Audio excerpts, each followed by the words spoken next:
এরকমভাবে মালাইকারি বানালে ছোট থেকে বড় সবাই আঙুল চেটে খাবে। আর আমার এক্সপ্রেশন দেখে নিশ্চয়ই বুঝতেই পারছো যে কতটা টেস্টি হয়েছে।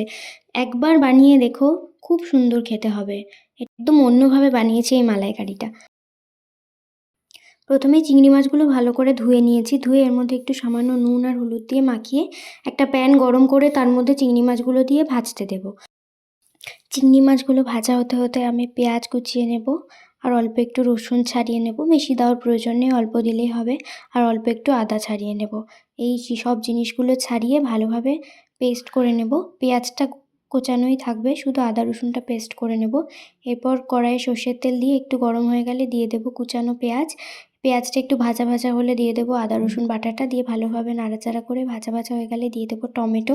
এর মধ্যেই দিয়ে দেবো হলুদ, লঙ্কার গুঁড়ো, চালমগজ বাটা। চালমগজ বাটাটাই হচ্ছে স্টার ইনগ্রিডিয়েন্ট, এটা অবশ্যই দিতে হবে, তাহলে খুব সুন্দর খেতে হবে। আর দিয়ে দেবো নারকেলের দুধ। দিয়ে ভালোভাবে ফুটে উঠলে চিংড়ি মাছগুলো দিয়ে ভালোভাবে ফুটিয়ে নামিয়ে সার্ভ করলেই রেডি চিংড়ি মাছের মালাইকারি।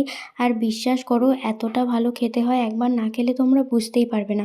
একবার অন্তত ট্রাই করো, একবার খেয়ে দেখো। আর চারমগজ বাটাটা অবশ্যই দেবে। চারমগজ বাটাটার জন্যই কিন্তু চিংড়ি মাছটা একটা আলাদা রকমের ফ্লেভার আসবে।